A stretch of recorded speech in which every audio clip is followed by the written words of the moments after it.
ये हिंद जय जोहार दोस्तों। तो इस वीडियो में हम आपसे Jharkhand polytechnic entrance exam preparation के लिए केमिस्ट्री के कुछ इंपॉर्टेंट क्वेश्चन आंसर डिस्कस करेंगे जो आपके आने वाले एग्जाम के लिए इंपॉर्टेंट है। केमिस्ट्री के सेक्शन का पहला क्वेश्चन है, किस अवस्था में अणुओं की ऊर्जा सबसे कम होती है?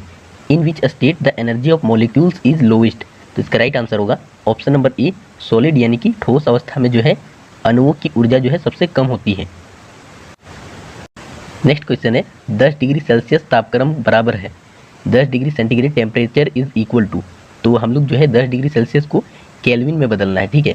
और 0 डिग्री सेल्सियस बराबर आपका होता है 273 केल्विन। तो 10 डिग्री सेल्सियस बराबर कितना हो जाएगा? 273 जोड़ 10 यानी कि 283 केल्विन इसका राइट आंसर होगा। तो राइट आंसर हो जाएगा ऑप्शन नंबर 2। नेक्स्ट क्वेश्चन है, निम्नलिखित में द्रव में कौन अनिश्चित है? Which of the following is इनडिफिनाइट in liquid? तो इसका राइट आंसर होगा ऑप्शन नंबर 2, आकार। लिक्विड का जो शेप होता है वो जो है अनिश्चित होता है, ठीक है, जबकि उसका घनत्व, आयतन और द्रव्यमान जो है वो निश्चित होता है। तो इसका राइट आंसर होगा ऑप्शन नंबर 2। नेक्स्ट क्वेश्चन है, जल के एक अणु में हाइड्रोजन एवं ऑक्सीजन के भार का अनुपात होता है। The weight of hydrogen and oxygen in water molecules is in ratio. तो H2O, जल क्या होता है? H2O होता है और O का दरमियान संख्या जो है 16 होता है और हाइड्रोजन का जो है 1 होता है। लेकिन यह 2 हाइड्रोजन है तो 1 × 2 यानी 2 हो जाएगा। अब इसका भार का अनुपात करेंगे तो ये 2 बार में कट जाएगा, 2 8 16, ठीक है, 2 से कट जाएगा। तो देखिए 8 और 1 आ रहा है, ठीक है। लेकिन यह पूछा है हाइड्रोजन एवं ऑक्सीजन के भार का अनुपात। तो हाइड्रोजन कितना है 1, तो ऑक्सीजन कितना है 8। तो इसका राइट आंसर होगा ऑप्शन नंबर 2, 1:8। नेक्स्ट क्वेश्चन है, क्लोरीन का सही इलेक्ट्रॉनिक विन्यास निम्न में से कौन है? तो क्लोरीन का परमाणु संख्या जो है 17 होता है। जब इसका इलेक्ट्रॉनिक विन्यास करेंगे तो KLMN कोष में जो है इलेक्ट्रॉन आएंगे। तो पहले कोष में 2 इलेक्ट्रॉन रहेगा, दूसरे में 8 रहेगा, ठीक है, अष्टक पूरा हो जाएगा। उसके बाद तीसरे में 7 आएगा, 8 2 10 7 17 इलेक्ट्रॉन। तो इसका राइट आंसर हो जाएगा ऑप्शन नंबर 4, इसका जो है सही इलेक्ट्रॉनिक विन्यास है।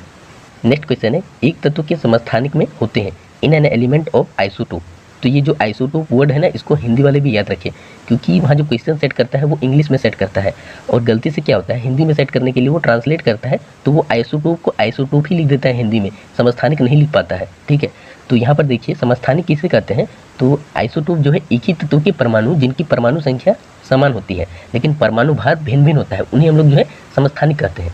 अब समस्थानिक में होता क्या है, उसका परमाणु संख्या समान है तो इलेक्ट्रॉन का संख्या भी समान होगा और जो प्रोटॉन का संख्या है वो भी समान होगा, ठीक है।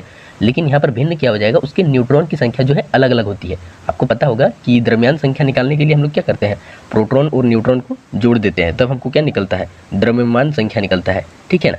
तो यहाँ पर क्या होता है, प्रोटॉन तो और इलेक्ट्रॉन और परमाणु संख्या क्या होता है, समान होता है, लेकिन न्यूट्रॉन की संख्या जो है भिन्न भिन्न होने के कारण जो है द्रव्यमान संख्या चेंज हो जाती है। तो इसका राइट आंसर होगा ऑप्शन नंबर 3, न्यूट्रॉनों की संख्या अलग अलग होती है। नेक्स्ट क्वेश्चन है, किसी तत्व के परमाणु में 18 न्यूट्रॉन एवं 17 प्रोटॉन है, तत्व का परमाणु द्रव्यमान क्या होगा? तो जो है हम लोग को एटॉमिक मास निकालना है, ठीक है। तो एटॉमिक मास को A से डिनोट करते हैं और इसका फॉर्मूला होता है P जोड़ N, यानी कि प्रोटॉनों की संख्या जोड़ न्यूट्रॉनों की संख्या। प्रोटॉन 17 है, न्यूट्रॉन 18 है, तो 17 जोड़ 18 करेंगे तो आपका राइट आंसर आएगा ऑप्शन नंबर 4, 35। नेक्स्ट क्वेश्चन है, हाइड्रोजन परमाणु में कौन सा कण नहीं होता है? तो हाइड्रोजन में जो है प्रोटॉन भी होता है, इलेक्ट्रॉन भी होता है। तो इसका राइट आंसर होगा ऑप्शन नंबर 2, न्यूट्रॉन नहीं होता है। नेक्स्ट क्वेश्चन है, कैनाल किरणें किसका किरण पुंज है? तो कैनाल किरणें जो है वो आपका प्रोटॉन का किरण पुंज है, क्योंकि कैनाल किरणें जो है धनावेशित किरण होता है और प्रोटॉन भी धनावेशित होता है, लेकिन इलेक्ट्रॉन जो है ऋणावेशित होते हैं और न्यूट्रॉन पे तो कोई आवेशी नहीं होता है। और कैनाल किरणें की खोज जो है 1886 में E गोल्डस्टीन ने की थी। नेक्स्ट क्वेश्चन है, अवगाड्रो संख्या का मान होता है। तो अवगाड्रो संख्या को हम लोग Na से डिनोट करते हैं और इसका वैल्यू होता है 6.022 × 10⁻23। तो राइट आंसर होगा ऑप्शन नंबर 1। नेक्स्ट क्वेश्चन है, जल का रासायनिक सूत्र। तो जल का रासायनिक सूत्र जो है H2O होता है। तो इसका राइट आंसर होगा ऑप्शन नंबर 1। तो मिलते हैं नेक्स्ट वीडियो में, तब तक के लिए जय हिंद।